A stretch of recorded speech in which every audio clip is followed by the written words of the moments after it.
¿Cómo están ustedes? Bienvenidos a nuestro programa dedicado a la salud. Desde ya recordarles que pueden participar de nuestro programa con el hashtag El Especialista Responde. La anestesiología es la especialidad de la medicina dedicada al cuidado de los pacientes durante intervenciones quirúrgicas y otros procesos que pueden resultar molestos o dolorosos. Es una de las ramas de la medicina con mayor evolución en las últimas décadas que ha permitido reducir los riesgos. Conversaremos de este tema junto a la doctora María Eugenia Mellafe. Ella es jefe médico de pabellones y anestesia de Clínica Colonial. ¿Cómo está, doctora? Bien, Pascal, muchas gracias por la invitación a hablar de este tema que en realidad hago día a día y que me apasiona. La apasiona mucho y nosotros, por otro lado, los que hemos sido pacientes, por ejemplo, una intervención quirúrgica o que cualquier persona que haya estado en este tipo de procedimientos, muchas veces desconoce este lado de la anestesiología, de la anestesia en general. Uno tiene muchísimo más contacto con las otras especialidades. ¿Cómo definiría el rol del anestesista o del anestesiólogo? El anestesiólogo forma parte del equipo quirúrgico donde el líder y el que capta al paciente o quien le consulta en primera instancia es al cirujano, y el anestesiólogo forma parte de este equipo donde como especialista, y no mucha gente sabe que es un especialista médico, porque hay gente que piensa que es una carrera separada de la medicina, pero es una carrera que va primero como médico cirujano y luego como especialista en anestesiología y reanimación. Como tal, su rol fundamental es cuidar al paciente en todas sus etapas. Es una especialidad perioperatoria. Lo cuida antes, durante y después de la cirugía. Por lo tanto, el cirujano programa su cirugía, tiene su equipo quirúrgico, confía su paciente a este otro especialista que lo acompaña, y uno cuida a su paciente y cuida a nuestro paciente de una manera lo más eficiente, seguro y cariñosamente posible. Tal cual. Doctora, la mortalidad asociada a la anestesia es de 1 en 200.000 por procedimiento, y esto ha ido descendiendo. Lo comentaba también en la introducción, ¿no? Ha tenido una serie de avances que ha reducido el riesgo de tener complicaciones en la anestesia. ¿Cómo han sido esta evolución? Esa estadística está sacada de la Sociedad Americana de Anestesiología y es promedio. Es un paciente sano hasta un paciente muy enfermo con probabilidad de morirse las 24 horas. El promedio de pacientes que se someten a una anestesia tiene un riesgo de morir 1 en 200.000. Pero un paciente sano que no tiene ninguna patología, por ejemplo, un paciente de 18 años que se va a operar de una apendicitis, no tiene ese riesgo tan elevado, tiene 1 en 1.000.000. Entonces, eso es lo que ha cambiado en el tiempo por la seguridad puesta específicamente en esta especialidad. Es lo más parecido a la aviación. Se sacan muchas de las experiencias de la aviación en nuestros procesos.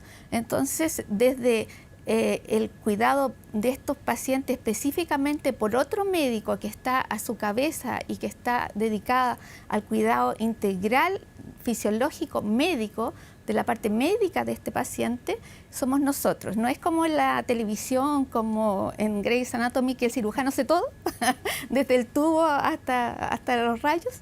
Cada médico tiene su parte en este equipo y nosotros como médicos especialistas nos preocupamos en general de mantener al paciente anestesiado, que es profundamente dormido, con un equilibrio de su parte fisiológica, con un bloqueo neuromuscular y con bloqueo obviamente de la analgesia potente para que no sienta el malestar y el dolor de la cirugía. Lo estamos cuidando constantemente para que no sucedan eventos que también son predecibles y que con los nuevos monitores, digamos, desde el 90 para adelante, que han evolucionado así como con la tecnología, digamos, apareciendo junto con lo que uno habitualmente pone y la gente conoce, los aparatos de presión, los electrocardiogramas, incluso la camografía que mide el CO2 para ver si está respirando profundamente. han aparecido nuevos monitores que ven la profundidad de la anestesia, un cintillo que te puede ver qué tan profundo está ese paciente, o sea, si tú tienes una dosis adecuada como para que esté dormido o para que esté muy, muy dormido y pueda hacer daño cognitivo posteriormente, que también es un tema que está muy actual, hasta que esté muy superficial y se pueda recordar de eventos, de cosas que pasan, o gente que te puede decir que sintió lo que hablaba el cirujano, pero no le dolía, pero sentía todo. Entonces, claro, hay ciertos monitores que te ven lo que está pasando en ese cerebro, que te dan un índice de lo que está pasando. Claro. Doctora, ya vamos a revisar punto por punto esos avances, pero quería interrumpirla para revisar también una gráfica que preparamos con... Claro.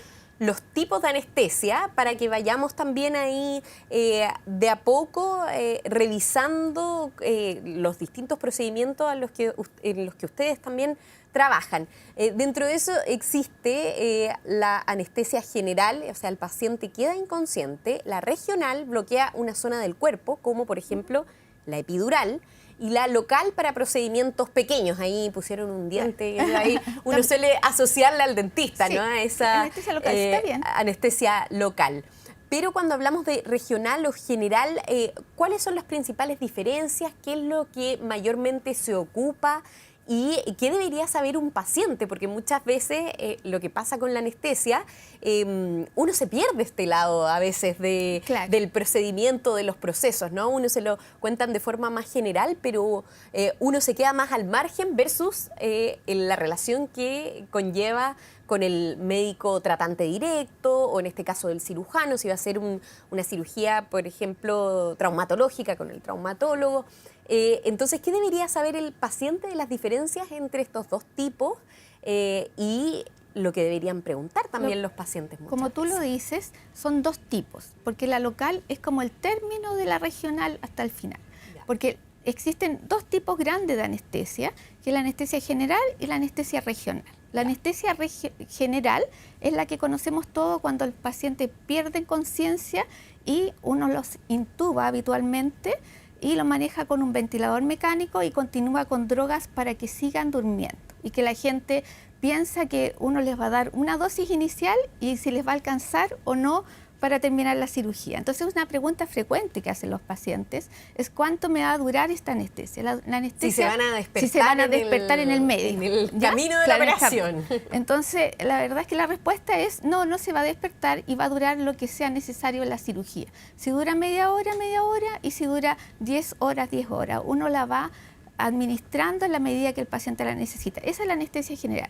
Pierde conciencia, relajo neuromuscular, equilibrio de su estado hemodinámico y analgesia. Después tenemos... Disculpe que le vaya interrumpiendo, doctora, porque soy una paciente muy preguntona.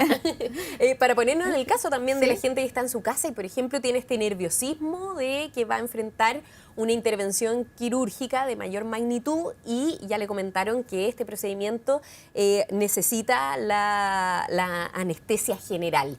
¿Qué tipo de temores se encuentran muchas veces los pacientes ante una anestesia general? ¿Qué le han preguntado a usted, doctora, por ejemplo? O sea, los pacientes temen no despertar, ¿ya? Porque de alguna forma ponen su vida en nuestras manos. Cuando uno administra uno de los fármacos que se llama inductor, los pacientes pierden conciencia y dejan de respirar. Entonces es súper válido tener ese miedo. ¿Ya? Claro, que produzcan alguna ansiedad también. Una ansiedad. Pero por otra parte, es un coma farmacológico inducido, que es reversible. Entonces, yo lo administro, yo lo revierto como especialista. ¿Ya? Entonces, tenemos todas estas drogas, que es parte de la modernidad, entran y salen muy fácilmente actualmente. ¿Ya? Tenemos antagonistas para cada uno de ellos. Entonces, cuando hay un problema también la podemos revertir y podemos despertar a ese paciente en determinado momento. Si, por ejemplo, se presentara un shock anafiláctico en el inicio de la inducción anestésica, revertimos todo y despertamos a ese paciente. Manejamos el shock, obviamente, pero despertamos a ese paciente y nos operan esa...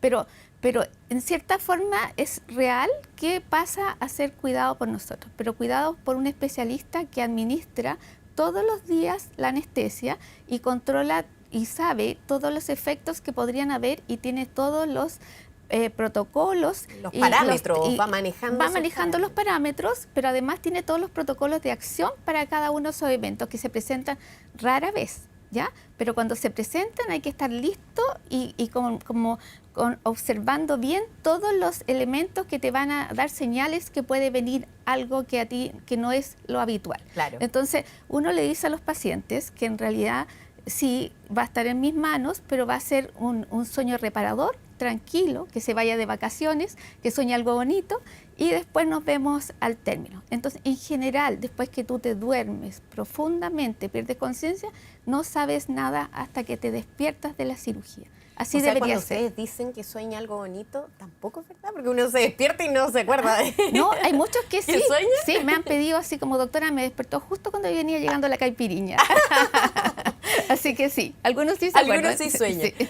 Claro, como mencionaba antes, doctora, también el tema de Grey's Anatomy o de otras series que pueden servir muchas veces para instruirse de algunas patologías, etcétera, pero también generan nuevos miedos en las personas, ¿no? Esto de que usted planteaba de despertarme entre medio o no poder despertar. ¿Hay algún otro mito asociado a la anestesia general que usted escuche comúnmente? En general, la gente dice, a mí no me toma la anestesia. ¿Has escuchado que dice, a Sí. mí no me toma la anestesia? Pero la que no, habitualmente puede ser un poco la anestesia infiltrativa del dentista, que toma un área y que pudo no haber que bloqueado pueda totalmente, seguir claro. Pero esa es sintiendo un tipo de anestesia más local, ¿ya? Entonces, en anestesia general, siempre hay una dosis. No hay gente que se resista a la dosis de los medicamentos que vamos a administrar.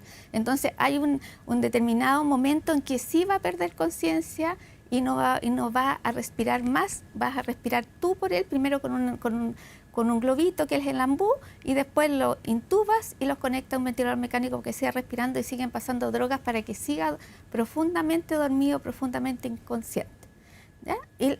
El otro gran área de la anestesia regional. La anestesia regional es la anestesia del neuroeje, de la columna, de pinchar la columna en el espacio que la gente tiene miedo a quedar inválido, típico. Claro. Entonces, esa es la anestesia sobre todo de los pacientes traumatológicos, de las extremidades inferiores, de las pacientes embarazadas, de donde uno puede bloquear una región y operar. Generalmente la región es bajo el ombligo para la anestesia espinal, pero también hay anestesias peridurales, que son las del trabajo de parto, que te hacen cinturones analgésicos o anestésicos. Uno combina las drogas, hace cócteles y hace efectos más analgésicos o más de bloqueo motor que no pueda caminar. Entonces, en los trabajos de parto, cuando las mamitas están embarazadas y que están pero tienen que avanzar su trabajo de parto, hace un cinturón anestésico que le permite seguir con su trabajo de parto sin dolor. Entonces, son dos áreas importantes, no son una más importante que la otra, y las dos tienen repercusión hemodinámica que uno tiene que haber estudiado, conocido, y tiene que tratar cuando se presenta. Por ejemplo, las anestesias regionales causan hartos descalabros hemodinámicos, digamos, bajan la presión, se pueden subir y pueden dar anestesias altas. Cuando los anestesistas, o sea, cuando las anestesias de este tipo se daban por el mismo cirujano que operaba a la paciente que iba a tener la cesárea, sobre todo el espacio vaginal de zona en sitios muy extremos, se pueden subir esas anestesias y dar anestesias totales, que uno lo que tiene que hacer rápidamente es intubar y ventilar. Y no se debería morir ningún paciente por ese tipo de complicación. Pero tiene que saber manejarla, tiene que estar a la cabeza de él, y no puede ser un médico que haga las dos cosas, que opere y que dé anestesia. Tal cual. Doctora, vamos a seguir conversando de este tema, por supuesto, seguir planteando algunas dudas que a todos los pacientes les surgen cuando tienen que enfrentar un procedimiento que requiere de anestesia, pero vamos a ir a una breve pausa y antes comentarles que si le cuesta enfocar a la distancia o mientras lee un libro, probablemente usted puede tener astigmatismo. Ay, lo dije mal, doctora. Astigmatismo, miopía, o puede estar afectándole la presbicie. Visite a su oftalmólogo y cuide su visión. Clínica Oftalmológica Mira, ver bien, vivir mejor.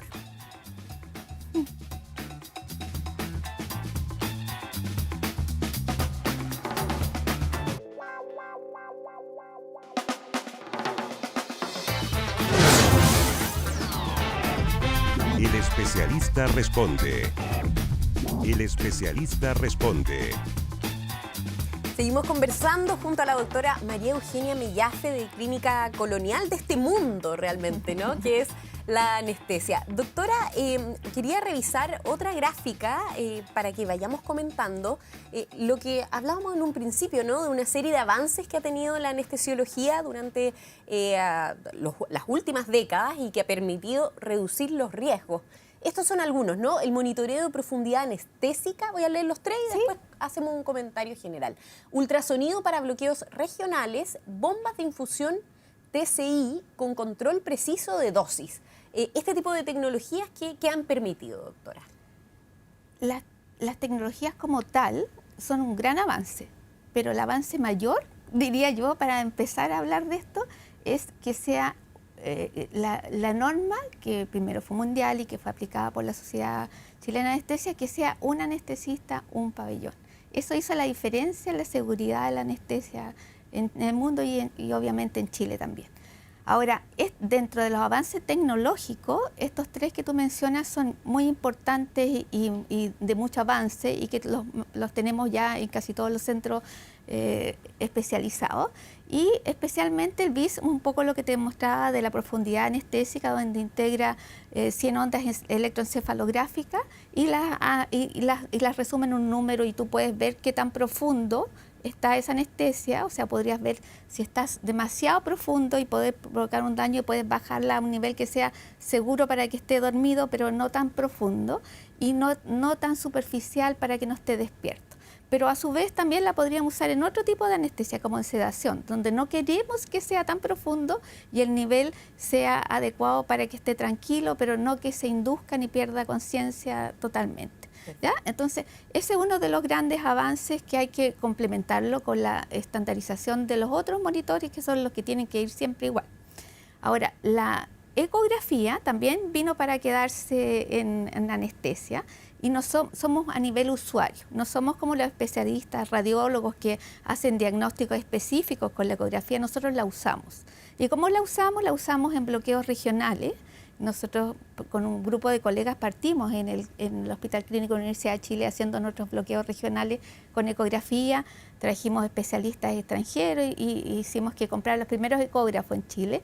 Y la ecografía sirve para varias cosas, pero también, aparte de los bloqueos regionales que son de una región, como la parte que hablamos de la anestesia espinal, claro, raquídea, también hay otras regionales de otras regiones que bloquean los nervios, por ejemplo, de los plexos, que van al brazo y bloquean solo el brazo, o solo una parte de la pierna, o en una cirugía de rodilla, de la rodilla. Entonces, esas ecografías identifican el nervio puntualmente y uno llega con una aguja que es ecográfica, de visión ecográfica, puede llegar al lugar donde está y no necesita estimular con corriente como se hacía antes para encontrar el determinado nervio. Pero también se usa para punciones vasculares de vías venosas centrales, procedimientos complejos que antes se hacían como por un arte anatómico que uno identificaba los distintos puntos de referencia y lo hacía ciega. Actualmente usamos la ecografía en los bloqueos regionales y en las vías venosas centrales especialmente. También las usamos en otras partes de medicina, pero y en UCI, en UTI, en urgencia, pero para nosotros especialmente en eso. Y la tercera, ¿qué es lo que era? No me acuerdo. Podemos avanzar a la otra gráfica, quizás sí, también ahí aparecen los otros avances. La TCI. La TCI, la sí, TCI, esa era la tercera que salía. Claro, que es la anestesia que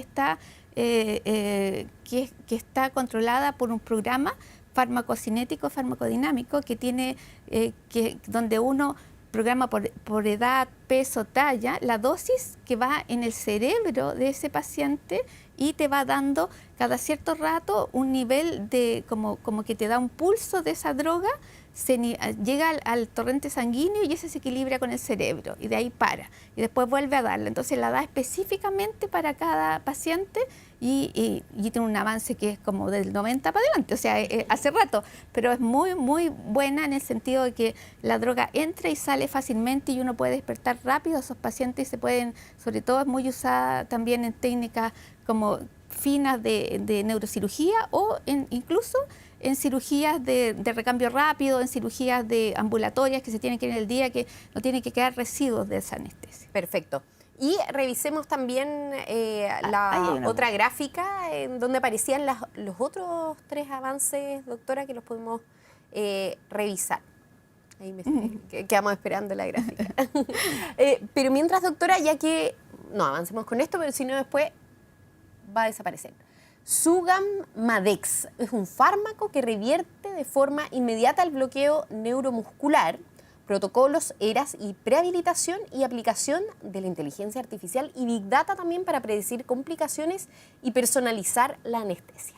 Sí, o sea, en realidad de los fármacos hay muchos avances. El Sugamadex también fue un avance importante porque en general los relajantes neuromusculares, que no es un relajante como la gente piensa que es como el que tú tomas como analgésico, claro. El relajante neuromuscular bloquea la fibra motora y tú te quedas paralizada, como el curare de la cerbatana. Eso también produce ansiedad cuando... Claro, pero tú te quedas totalmente relajada. Y ese fármaco, el Sugamadex, es un reversor específico del relajante neuromuscular, del rocuronio y del becuronio.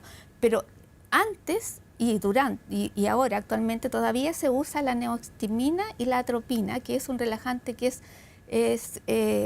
competitivo, no es específico, sino que aumenta otro de las sustancias que hay en el organismo para sacar ese relajante, pero no era fácil de administrar, tenía hartas complicaciones y aparece esta droga específica que es el Sugamadex, que nos ayudó un montón a poder revertir rápidamente un inicio incluso de un relajante neuromuscular al inicio de una anestesia y uno pudiéramos intubar y el paciente se está poniendo hipóxico, está en una complicación, se puede morir, lo revertimos con Sugamadex. Perfecto. ¿Ya? Y ahí volvemos a que pueda volver a ventilar. Perfecto. O sea, en general todos estos avances han ido permitiendo que el proceso de la anestesia sea mucho más seguro. Doctora, antes de pasar las preguntas, porque se nos ha ido volando el tiempo, solo brevemente que recordemos las comorbilidades que aumentan, por ejemplo, algún riesgo frente a la anestesia. En general lo que uno busca dirigidamente son las complicaciones cardiovasculares. De eso se complican gravemente y se pueden morir los pacientes. Entonces, uno ve qué paciente, evalúa en la evaluación preanestésica, que tiene que ser previo al acto quirúrgico, y así lo pide también la acreditación nacional, y esa previo al acto quirúrgico puede ser meses antes para preparar un paciente o puede ser el día anterior. Entonces uno lo que está buscando ahí es ver si tiene alguna patología que nos oriente a que tiene alguna enfermedad cardiológica del tipo que te puede dar infarto, cardiopatía coronaria, insuficiencia cardíaca. Entonces hace preguntas dirigidas, como la capacidad funcional. ¿Puede subir escaleras?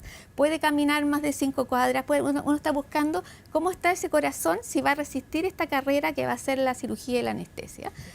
Cuando no te pueden dar esa respuesta, porque por ejemplo alguien que tenga una limitación en el andar, una claudicación, uno tiene que hacer pruebas más específicas cardiovasculares. Antes lo que se hacían eran pruebas ecográficas para ver ese corazón y todavía se hacen con pruebas de estrés, pero actualmente también hay exámenes sanguíneos que te permiten determinar si ese paciente está en riesgo o no de tener alguna complicación cardiovascular quirúrgica. Perfecto. Veamos si alcanzamos alguna de las preguntas que nos han hecho llegar, doctora, como la que nos hace Lucía de la Rosa. Después de una anestesia, ¿puede una persona quedarse sin voz de forma momentánea? ¿Es algo que le han preguntado? O sea, en realidad sí. Lo que pasa es que el tubo no es que se quede sin voz, pero se puede quedar afónica. Es como si estuviera resfriada. Si hubo una complicación importante, puede también quedar un rato afónica.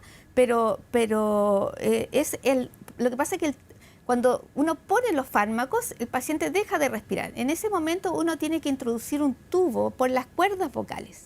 Entonces hay que ser suavecito, con una técnica adecuada y pasar con cuidado las cuerdas vocales que ya están relajadas por este relajante que hablábamos, ¿ya?